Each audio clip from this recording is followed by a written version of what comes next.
And we've got a story parents need to hear about a man accused of sex crimes against children in Jacksonville. There could be more victims out there. His name may sound familiar too. Dwayne Sykes. We previously covered when he was sentenced to prison for embezzling millions of dollars from VyStar Credit Union. News4Jax reporter Ann Maxwell shares the red flags parents should be watching for to keep their children safe.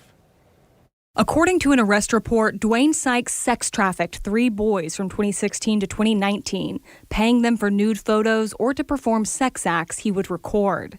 But court records suggest there could be more victims. The arrest report says Sykes would gain boys' trust, letting them use his pool and giving them money. JSO says he would bring them to his lakeshore home on Shirley Avenue. In 2019, a federal prosecutor told the court they had evidence corroborated by bank records that Sykes paid dozens and dozens of teenaged boys to swim naked in his pool while he filmed them and perform sex acts on each other while he filmed them. They said Sykes paid them quid pro quo in cash and expensive gifts, car sound systems, an expensive guitar, a new Ford Mustang, and many, many instances of eating out at high-end places like Timuquana Yacht Club and the Brick Restaurant. News4Jax crime and safety analyst Tom Hackney, who spent nearly 3 decades on the force at JSO, says gifts can be a red flag for grooming. Expensive gifts in some cases. Where did you get that from?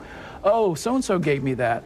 You really want to take a close look at that. In fact, it was gifts that tipped off investigators when they analyzed his bank records as part of a federal embezzlement case, finding frequent cash withdrawals of $400, $500. For years, Sykes worked in the mail department at VyStar.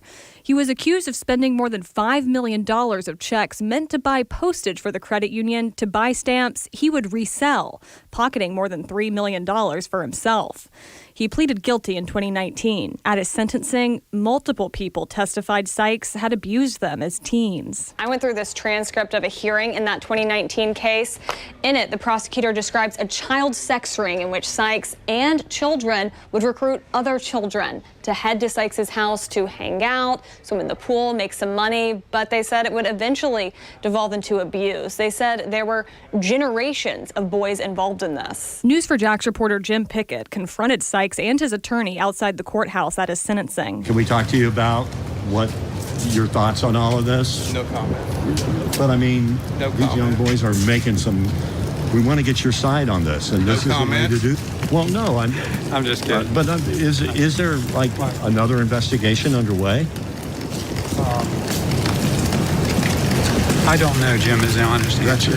I mean, I know you. Can you speak for your client and say? It wasn't until 3 years later, in 2022, that Sykes was charged with child sex crimes, 50 counts of producing child sexual abuse material. In 2019, the federal prosecutor said she talked to a victim who stated that the damage Mr. Sykes caused in his life and the other boys' lives is irreversible. He believes Mr. Sykes victimized at least 40 boys. Sykes was brought from the federal prison to the Duval County Jail to be served with the warrant in 2022. Then, in January, he was hit with a new warrant for sex trafficking. He has a hearing on both cases next month. Ann Maxwell, Channel 4, the local station.